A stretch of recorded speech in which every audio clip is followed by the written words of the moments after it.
Chers frères et sœurs, chers amis de ma fidèle émission Complément spirituel, ça fait un bon bout de temps que je n'ai plus fait de petits messages pour encourager, pour exhorter les frères et sœurs dans le domaine spirituel afin, n'est-ce pas, de nous encourager et de nous permettre d'être toujours au bon moment, au bon endroit par rapport à l'émission Complément spirituel, qui n'est rien d'autre qu'une émission où je me sers de passage pour encourager, pour exhorter les frères et sœurs que nous sommes à rester fidèles dans ces périodes où les temps sont durs, extrêmement durs, et où on a besoin, n'est-ce pas, de la prière, on a besoin du réconfort des frères et sœurs pour pouvoir se maintenir spirituellement, être au top, au bon niveau pour continuer la bataille dans laquelle le Christ nous a appelés à nous engager en tant que chrétiens. Le thème que je voudrais développer aujourd'hui s'intitule « Pour qui as-tu voté ?»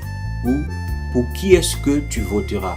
Alors, rassurez-vous, nous sommes dans le domaine spirituel, il ne s'agit aucunement pas de la politique. Donc, comprenons les choses spirituellement parce que nous sommes à une émission spirituelle, donc il s'agit de comprendre le thème spirituellement. Donc, le thème c'est « Quel candidat as-tu voté ?» ou « Pour quel candidat voteras-tu » Alors, déjà pour répondre à une telle question, il faudrait avoir à l'idée trois choses. La première des choses, c'est de quelle élection s'agit-il?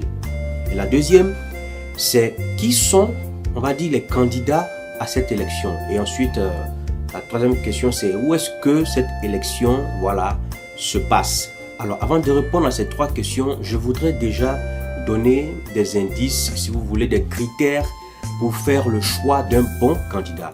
Il y a plusieurs critères pour faire le choix d'un bon candidat.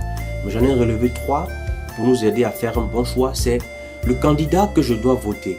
D'où est-ce qu'il vient? Parce que on ne peut pas venir de n'importe où et puis prétendre être candidat à une élection. Et les gens, les personnes qui vont, les électeurs, ne savent pas d'où vous venez, quel est votre parcours, et puis espérer obtenir des voix, n'est-ce pas, de ces électeurs-là. Il faudrait donc qu'on sache qui est-ce que vous êtes. Ça, c'est le premier indice. Le deuxième indice, c'est qu'est-ce que vous promettez au peuple, aux gens qui vont vous élire. Voilà, ça c'est le deuxième critère. Donc, parfois, on fait des erreurs en allant élire des personnes qui font des promesses extraordinaires. Et c'est vrai que nous faisons le choix du candidat en fonction des promesses qu'il nous fait. Il nous dit, je vais faire ça pour vous, je ferai ça pour le peuple, je ferai ceci. Alors, déjà d'emblée, ce que je veux dire, c'est ne faisons pas le choix du candidat en fonction de sa beauté. Comme je disais, d'où est-ce qu'il vient? Voilà. Le deuxième indice, c'est qu'est-ce qu'il nous promet? Qu'est-ce qu'il promet faire après que nous l'ayons élu? Nous l'ayons donné nos voix. Voilà, ça c'est le deuxième critère. Le troisième critère, c'est qu'est-ce qu'il a déjà réalisé, lui, en tant que candidat à l'élection. Qu'est-ce qu'il a déjà réalisé qui peut nous prouver que il ne viendra pas nous faire miroiter des promesses. Voici les trois indices à observer pour faire le choix de notre candidat. Ceci étant, nous pouvons à présent donner le nom des candidats à cette élection.